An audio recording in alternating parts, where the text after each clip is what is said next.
Hoy en Cuídate hablamos de una enfermedad muy dulce, sí, la enfermedad más dulce que tú has podido entender y conocer, ¿sí? A nivel mundial. Sí, estoy hablando de la diabetes, de la azúcar, como bien le llamamos nosotros comúnmente. Esta enfermedad se puede prevenir, pero es una enfermedad muy dulce porque lastimosamente todos, si no tomamos en cuenta lo que comemos, cómo vivimos, porque esto va completamente relacionado a nuestro estilo de vida.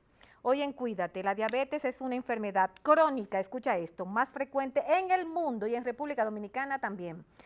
Se caracteriza por niveles elevados de azúcar, por eso te decía que es la enfermedad más dulce, en sangre, azúcar en sangre, y puede afectar el corazón, y aquí está el problema, no es solamente tener el azúcar en sangre, puede afectar el corazón, los riñones, la vista y los nervios si no se controla a tiempo.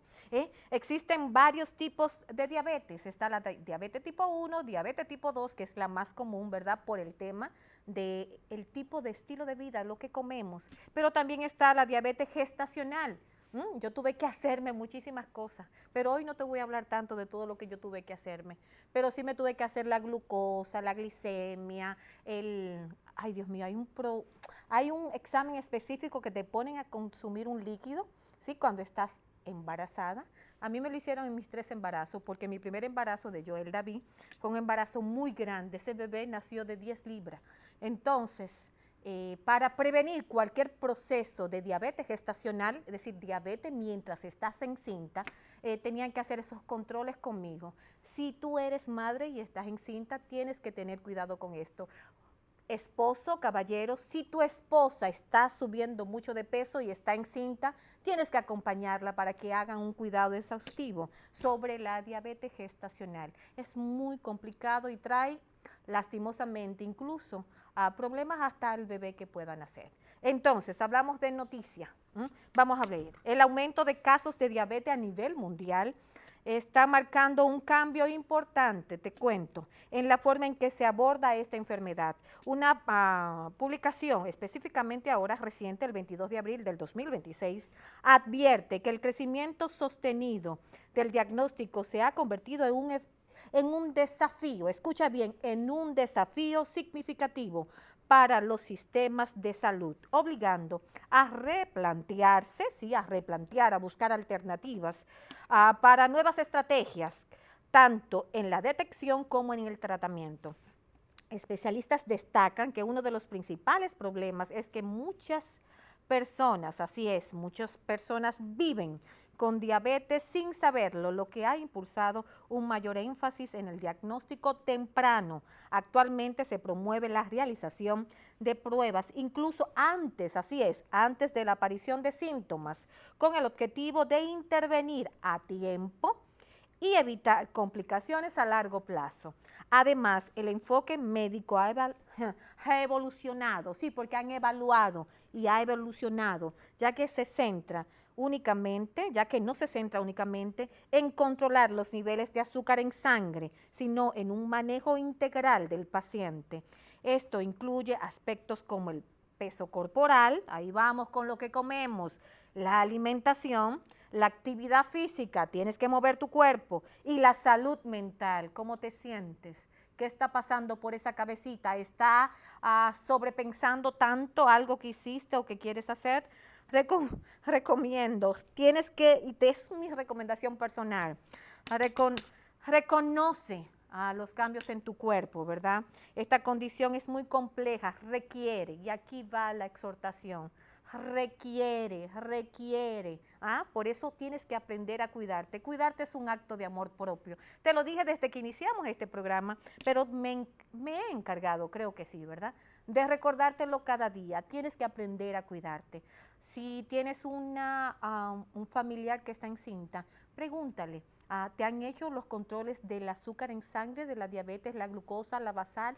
Todo eso. Vamos a conocer un poquito más con nuestra invitada especial del día de hoy, porque hablamos de diabetes. Sí, Es la enfermedad más dulce, pero delicada, dañina y lastimosamente. Conozco personas que han perdido extremidades por la diabetes. Hay personas que han quedado ciegos, sí, no videntes por la diabetes, porque es silenciosa, pero dañina. Por eso hay que tener mucho, mucho cuidado. No te quiero alarmar, simplemente estoy haciendo unos cotejos o énfasis en algunas palabras. ¿Para qué?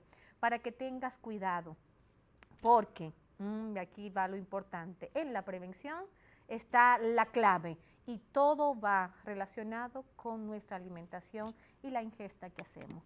Nosotros vamos a ir a una pequeña pausa. Estamos en Cuídate. Cuidarte es un acto de amor. No lo postergues, pero tampoco se lo cedas a otro, sino aprende a hacerlo tú mismo, por ti y por los tuyos. Vamos a la pausa y retornamos.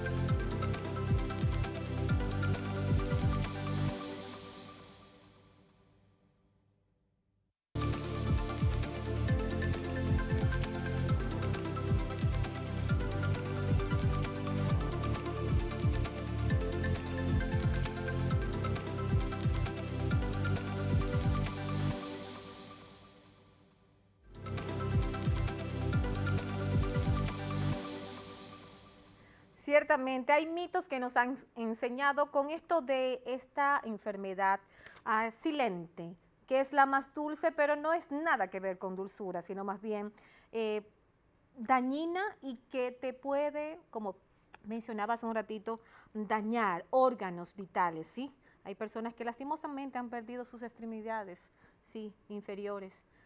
Entonces estamos hablando de la diabetes. La tipo 1, la tipo 2 vamos a conversar dentro de un momentito, pero hay mitos que tenemos que quitar sobre esta enfermedad. Hoy en Cuídate hablamos específicamente de algunos mitos que muchos hemos escuchado, escucha esto, desde pequeños sobre la diabetes, porque la información correcta puede ayudarnos, escúchalo bien, la información correcta puede ayudarnos a prevenir y a cuidar nuestra salud. Entonces, primer mito, ¿solo las personas mayores tienen diabetes? Claro que no. Los niños incluso, lastimosamente, pueden ser diagnosticados con diabetes tipo 2, sí, por su alimentación. La diabetes puede aparecer en cualquier edad. Incluso niños jóvenes pueden desarrollar diabetes tipo 1 y diabetes tipo 2, especialmente si hay factores de riesgo.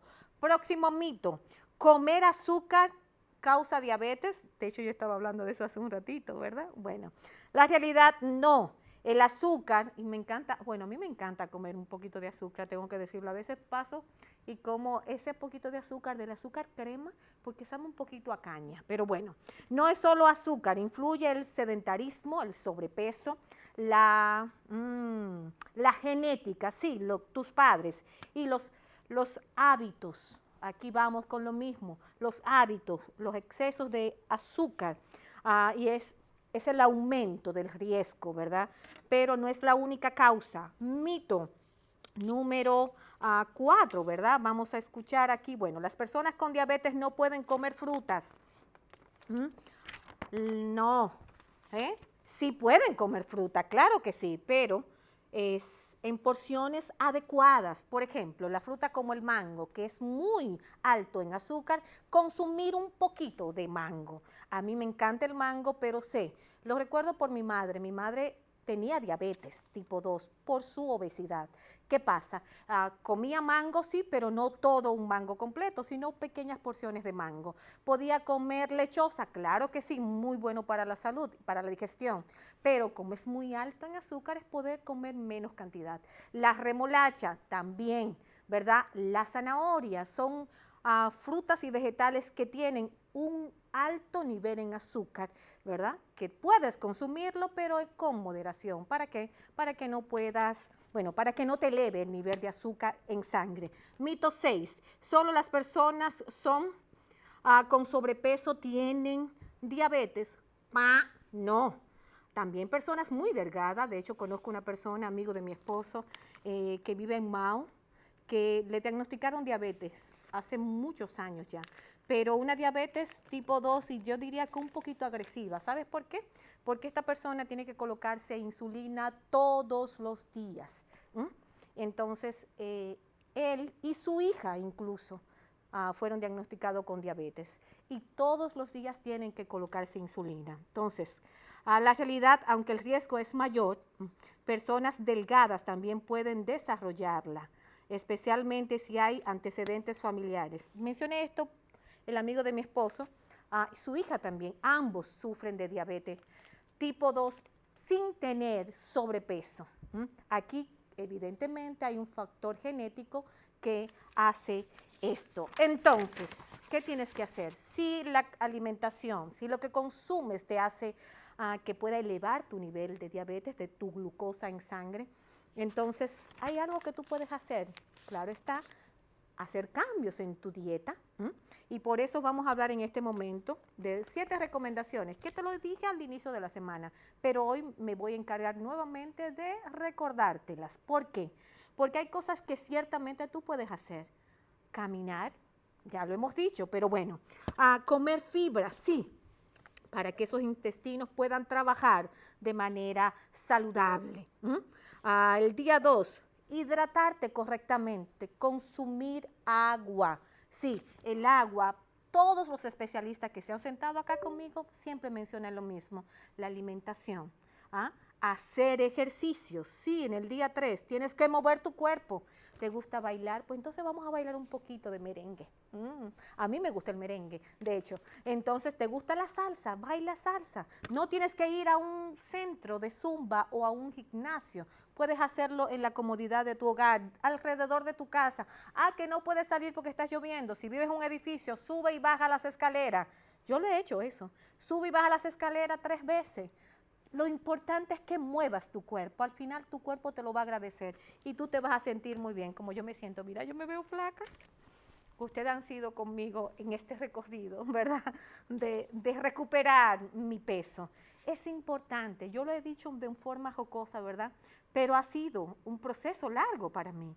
Entonces, no sé en qué nivel estás tú de este proceso de alcanzar nuevas metas, nuevos sueños, pero sobre todo, de aprender a cuidarte, de iniciar a cuidarte, sí.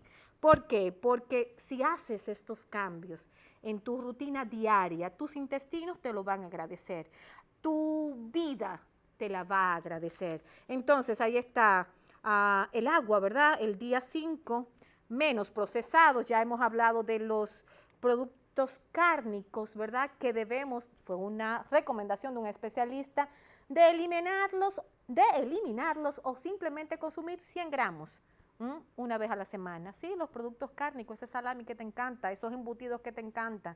A mí también, pero tenemos que escuchar la voz del especialista. Las ensaladas, y claro está, agendar una cita donde tu diabetólogo, donde el cardiólogo. ¿Por qué? Porque mencioné hace un ratito, y antes de irme a la pausa me voy a tomar el atrevimiento de recordártelo. Lastimosamente, esta enfermedad, la diabetes, puede afectar tu corazón. Ahí hablamos de presión arterial. Puede afectar tus ojos, puede afectar tus riñones y, como mencioné, las extremidades, ¿verdad? Vamos a una pequeña pausa. Vamos a hablar con nuestra especialista invitada en el día de hoy. No es una conversación tan dulce, ¿verdad? La diabetes, azúcar en sangre, no es tan dulce. Hay algo que tienes que hacer hoy, es prestar atención. Vamos a la pausa y retornamos.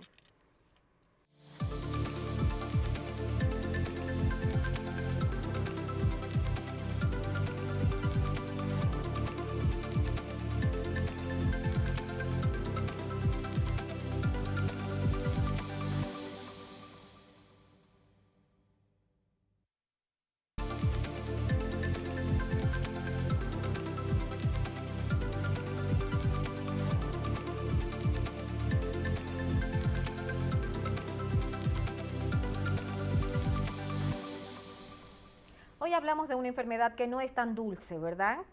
Hablamos de la diabetes, sí, la azúcar en sangre. En este momento voy a recibir a nuestra invitada especial, la doctora Joana Paniagua, nutrióloga y diabetóloga. Bienvenida, doctora Paniagua. Gracias, muchísimas gracias. Para mí es un placer estar aquí el día de hoy. Así es, bueno, yo ya he dado algunos pincelazos, ¿verdad?, sobre la enfermedad como tal y he desmontado algunos mitos, pero ¿qué es y cómo se produce la diabetes? Bueno, mira, la diabetes no es solo una azúcar alta en sangre, es un poquito más que eso. La diabetes es una enfermedad crónica que se produce por deficiencia de una hormona, que es la insulina. La insulina se encarga de mantener en equilibrio los niveles de glucosa en sangre o azúcar, como comúnmente lo conocemos. Así es. Entonces, cuando hay deficiencia de esta hormona, es que se va a reflejar como glucosa alta o azúcar en sangre, por eso todos lo conocen, diabetes, azúcar alta en sangre, pero no, es una deficiencia que hay en esta hormona, que ya puede ser genética o ya puede ser que se adquiere a lo largo de la vida, por eso hablamos de diferentes tipos de diabetes. No es lo mismo hablar de diabetes tipo 1 o diabetes tipo 2, que es una enfermedad que se puede desarrollar, que se puede adquirir a lo largo de la vida, en el caso de la tipo 2. Y la diabetes gestacional, que es ya cuando estamos encinta, ¿no? Exactamente, la diabetes que se desarrolla durante el embarazo. ¿Cuáles son los síntomas más comunes que debemos prestar atención? Si hay, porque hablamos de que es una enfermedad crónica, pero silente también. Exactamente, como acaba de decir, silente. Y silente porque da síntomas que son muy vagos al principio. O sea, inicialmente cuando hay una deficiencia de la insulina que no es tan marcada, los síntomas son muy vagos como mareo, hormigueos, como por ejemplo algunas lesiones en la piel que pasan desapercibidas, acantosis nigricans, que es el oscurecimiento de las entrepiernas, axilas y el cuello sobre todo. Entonces eso inicialmente las personas lo pasan desapercibido. Pero ¿qué pasa? Cuando esa deficiencia se hace muy marcada, entonces ya nos enfrentamos a los síntomas francos o clásicos, como digo yo, de la diabetes, que son las 4P que muchos conocemos como polidixia, poliuria, polifagia y pérdida de peso, que son polifagia cuando estamos, esa ingesta excesiva que le da el deseo de comer al paciente, la poliuria cuando esas frecuencias de orina, de ir al baño cada 5, cada 10, pero el paciente llega y dice, pero yo cada 10 minutos estoy en el baño, pero es un mecanismo de defensa. Me faltan 2P. Entonces, dijimos polidixia, polifagia, poliuria, y entonces está la pérdida de peso también. Y la polidixia, que es la sed excesiva. Y todos esos síntomas no son más que un mecanismo de defensa del cuerpo. ¿Por qué? Los niveles de azúcar están altos en sangre. Entonces, el cuerpo utiliza mecanismos compensatorios, como digo yo, mecanismos de supervivencia, Para eliminarla. para tratar de eliminarla. Perfecto. Mediante todos esos mecanismos que acabo de decir. Entonces, ¿cómo podemos nosotros específicamente entender quiénes son las personas que tienen mayores riesgos de desarrollar la diabetes, ya sea la tipo 1, la tipo 2, las gestacionales específicamente para la mujer encinta, pero la tipo 1 y tipo 2? Bueno, en la tipo 1 es una enfermedad autoinmune. Ahí no hay, lamentablemente no tenemos una forma como tal de prevenirla. Por eso inicialmente se diagnosticaba en niños, pero ya vemos que hay personas más adultas donde se diagnostica. Pero cuando hablamos de enfoque de prevención y demás, hablamos de la diabetes tipo 2, que esa se va a desarrollar y va a estar muy ligada a los hábitos alimenticios. Toda esa y cuando hablo comida ultraprocesada. Exactamente. Cuando hablo de esos hábitos alimenticios, me refiero a no solo consumir azúcar es que te va a producir azúcar en sangre, sino como acaba usted de decir, esa comida ultraprocesada, rica en carbohidratos simples, rica en multicalórica, esas comidas chatarras como la pizza, las hamburguesas, sí, las yaroas, todos esos hábitos, porque a la hora de controlar o prevenir diabetes, importa mucho lo que comemos y cómo lo vamos a comer.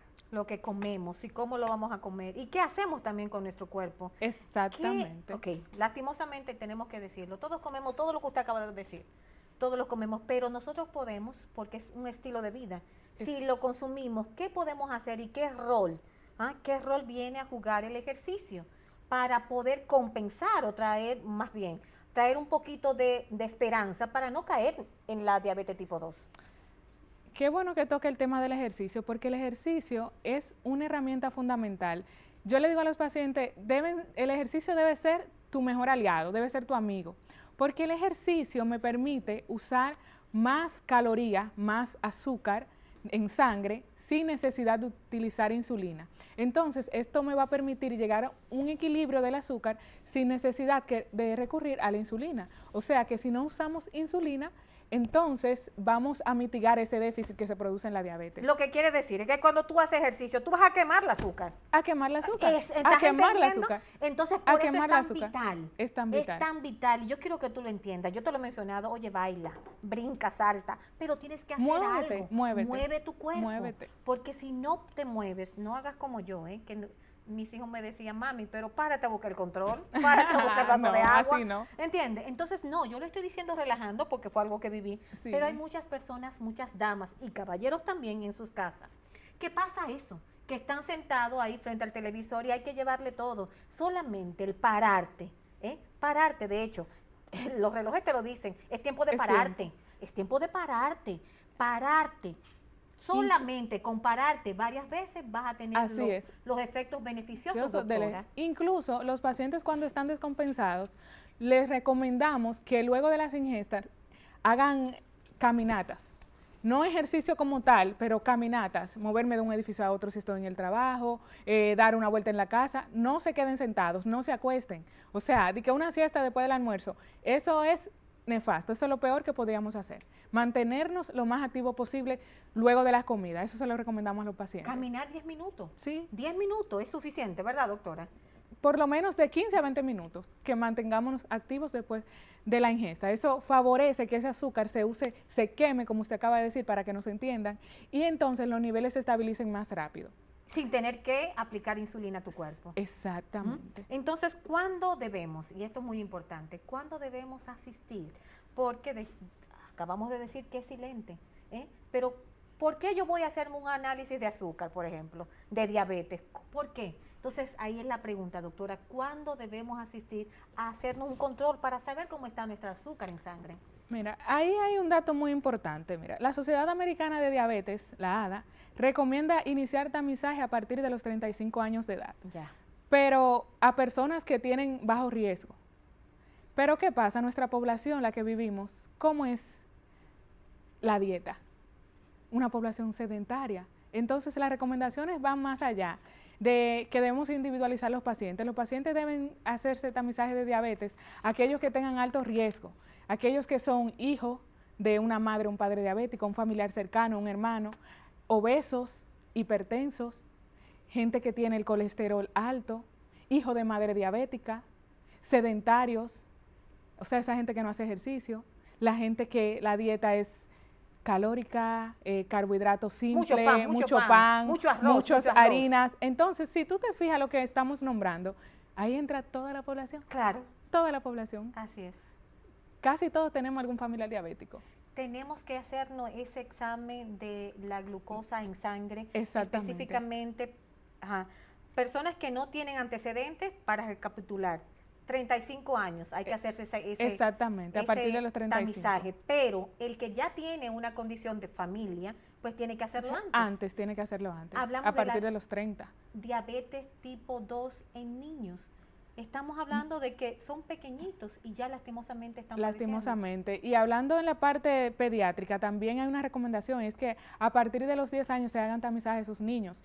Si tienen alguna comorbilidad o algún riesgo mayor, obeso, porque no se espera que quizás un niño que se mantenga en movimiento con una obesidad, pero si tiene genética de diabetes y aparte de todo eso una obesidad marcada, entonces antes de los 10 años se recomienda hacer tamizaje en pediatría. Wow, esto es muy importante. Entonces, una pregunta, doctora, ya hicimos el tamizaje, reconocemos que hay diabetes en sangre, bueno, tenemos la glucosa en sangre, pero ¿cómo nosotros podemos hacer, aparte de las recomendaciones anteriores, verdad?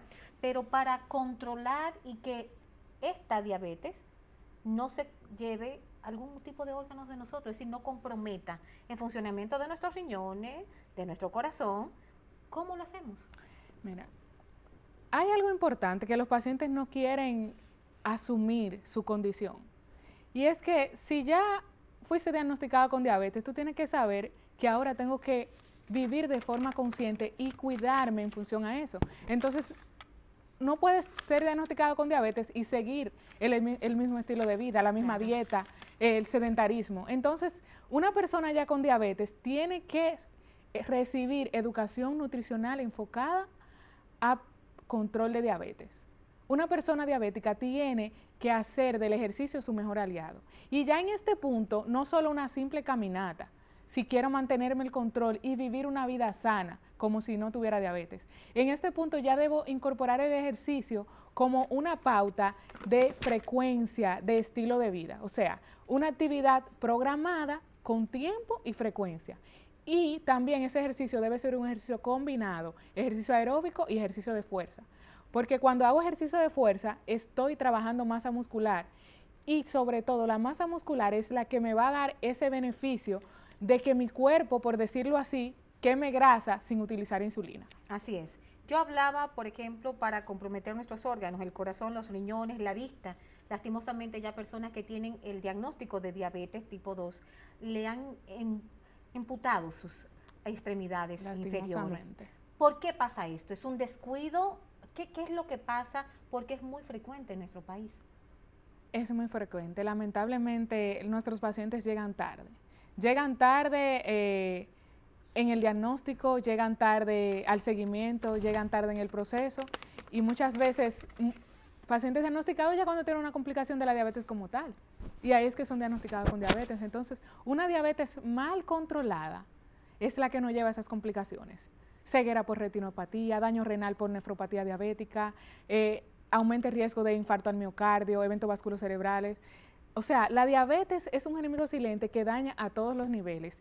Y para prevenir eso es vital el control adecuado y el seguimiento. O sea, el paciente diagnosticado no se puede perder, no se puede perder. Aparte de ser, como usted tomando sus palabras, de hacer un aliado, ¿verdad?, el ejercicio para su vida, pero aquí hay un dato importante, doctora, el estrés. Y el S4 y el E5 que todos tenemos, influye también en la diabetes. Y otra pregunta, ¿también existe una diabetes que se puede dar emocional?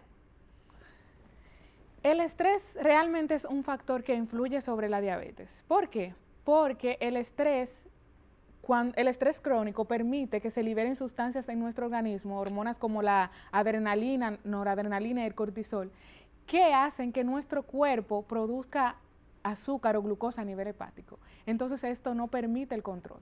Pero sí, bien es cierto, eso por un lado, pero una diabetes emocional como tal no existe. Yo puedo tener una alteración de la glucemia, de la glucosa, en un momento determinado por una situación de estrés, pero para que eso se mantenga de forma crónica, esa hiperglucemia, esa azúcar alta, tienen que haber otros factores, que son lo que ya hemos mencionado, que el sedentarismo, la obesidad, una dieta no adecuada, o sea que la diabetes como enfermedad ya establecida es debido a un conjunto de factores para que esto me lo pueda llevar al desarrollo de la misma. Yo quiero que usted recalque, doctora, y recuerde, ¿verdad? Conversamos con la doctora Joana Paniagua, ella es nutrióloga y diabetóloga, ¿verdad? En el día de hoy. Entonces, una persona que ha sido ya diagnosticada, yo quiero que usted recalque esto, ¿puede tener una vida normal?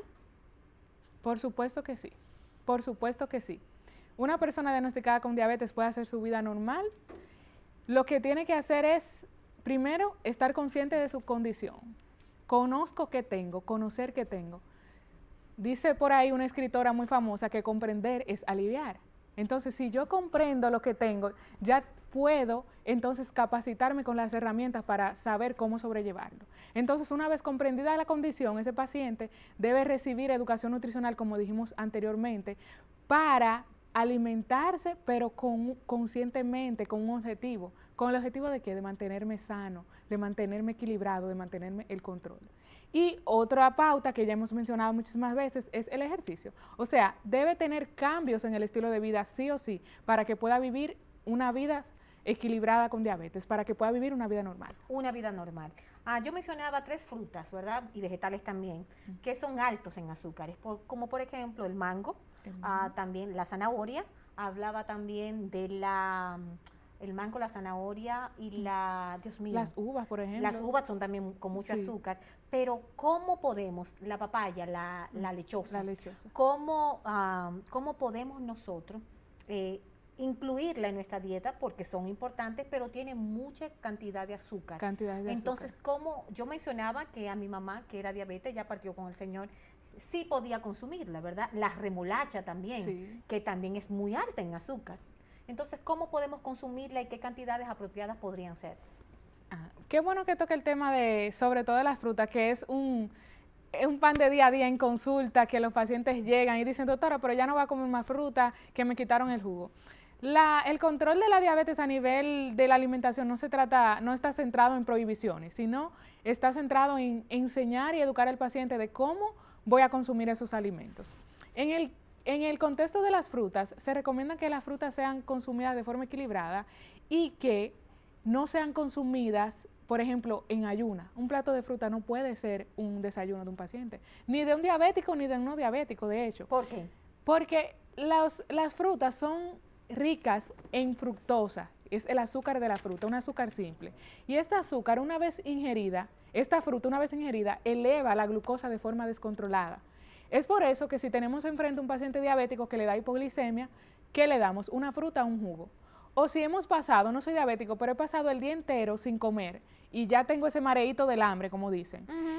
¿Qué me dan? ¿Un juguito o una frutica? Y ya a los 15 minutos me siento mejor, porque eso hace un pico, como digo yo, eso es un misil que te lleva de 0 a 100. Entonces, si yo me como esa fruta en ayunas, es el efecto que voy a conseguir.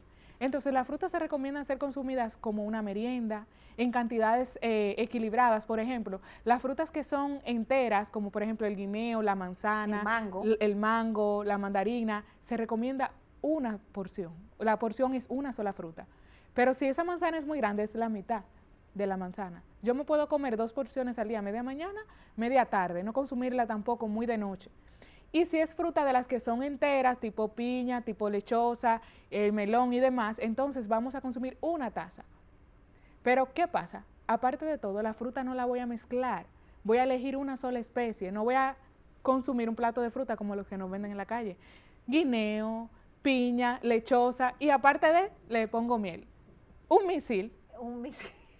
Así es que yo le digo a la paciente en la consulta. Le voy a preguntar una que es la que es mi favorita, ¿verdad? Que es la sandía. La sandía también, tengo un amigo que trabaja en los medios de comunicación, de hecho, que le cantaba la sandía, pero fue diagnosticado con diabetes tipo 2 y se la quitaron la sandía. ¿Por qué? La sandía, hay una cosa que se llama en los alimentos el índice glucémico, que es el impacto que van a tener en esto sobre la glucosa, o sea, la subida que va a dar. Entonces, hay unos alimentos que elevan más que otros. Entonces, la sandía tiene un índice glucémico muy alto. No es que definitivamente las quitemos a los pacientes, como dijo ahorita, se trata de enseñar al paciente a comer de forma equilibrada y que pueda ir introduciendo los alimentos.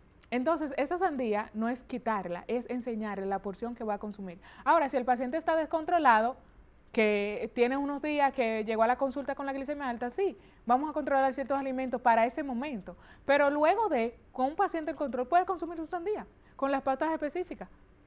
Me encanta la doctora, ¿verdad? A ti también. Entonces ya sabes dónde tienes que venir a consultarte. Doctora, recomendaciones finales, ¿verdad? Para esas personas que le tienen miedo.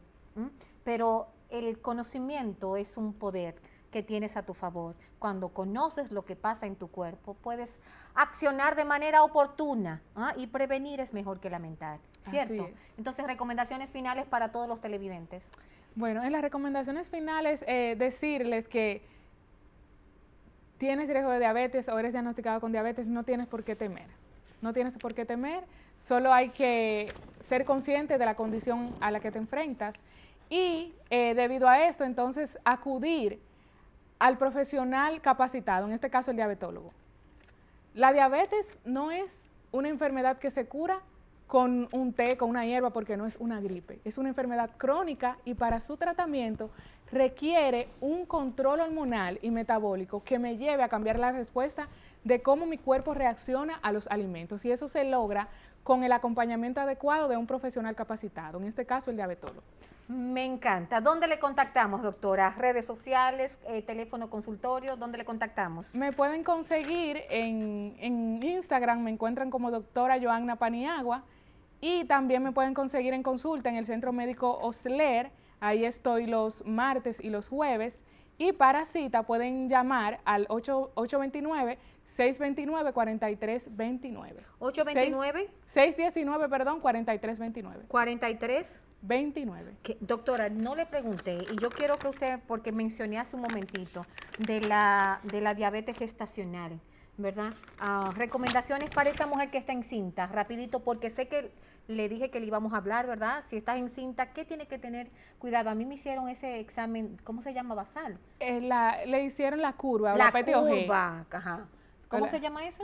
Curva o prueba de tolerancia oral a la glucosa. Muy bien. Te dan una bebida, como dicen los pacientes, lo primero que dicen, esa bebida tan dulce, doctora, no me vuelvo a mandar a hacer, no vuelvo a hacerme eso. Pero en todos mis embarazos me lo hicieron, para prevenir, ¿verdad? Para prevenir es necesario. Entonces, ¿qué recomendación a las mujeres que están encinta en este momento para prevenir justamente esto? En la etapa gestacional, la base, como en todas, de la alimentación. La alimentación. Vamos a comer de forma más equilibrada. Embarazada, deja un poquito de lado los jugos, deja de lado los jugos y vamos a consumir la fruta entera como tal. Llevar de las recomendaciones de tu médico, alimentación adecuada, equilibrada. Los exámenes de diabetes son importantes, aunque un poquito difícil con esa bebida que no les gusta, pero sí son importantes entre las 24 o 28 semanas de gestación. De gestación. Para también saber cómo viene tu bebé. Porque si viene un bebé, y eso es uno de los resultados, ¿verdad?, de la diabetes gestacional, un bebé en sobrepeso. Es importante. Y no sobre todo un bebé en sobrepeso, que es importante controlar la diabetes porque aumenta el riesgo de abortos, aumenta el riesgo de partos prematuros. Pero ese niño que viene en sobrepeso aumenta el riesgo de mortalidad neonatal. O sea que es una condición seria que no podemos dejar pasar desapercibido. Entonces es una cadena, lastimosamente. Si no tienes la capacidad para poder enfrentarlo, tienes que buscar ayuda. Yo te voy a recomendar el teléfono de nuestra invitada en el día de hoy, 829-619-4329. Así es. Es el teléfono de nuestra invitada, la doctora Joana Paniagua, nutrióloga y diabetóloga. Es importante que te hagas acompañar, sí, hazte acompañar de especialistas que puedan estar contigo en todo el proceso. Si estás encinta, a ti caballero, sí, ya sabes que esas misiones muy frecuentes en el baño, como mencionaba, ¿verdad? Si tienes hambre todo el tiempo, si estás muy cansado todo el tiempo, mujer, entonces hay que hacerse ese examen de azúcar en sangre. Muchísimas gracias, doctora. Gracias a ustedes por invitarnos a informar. Nosotros aquí en Cuídate tenemos un propósito. ¿Sabes cuál es? Darte las herramientas. Sí, hablamos de cosas que tal vez no quieras escuchar, pero la intención es que puedas entender, porque saber no ocupa espacio, y puedas tener las herramientas ¿para qué? Para que puedas accionar para cuidarte, porque cuidarte ciertamente es y siempre será un acto de amor propio. Nos encontramos mañana, si Dios quiere, por tu canal, EduMás Televisión, canal 17 y 1081 de Claro. Soy Betty Hernández de Mauricio, muchísimas gracias. Hasta mañana, si Dios quiere.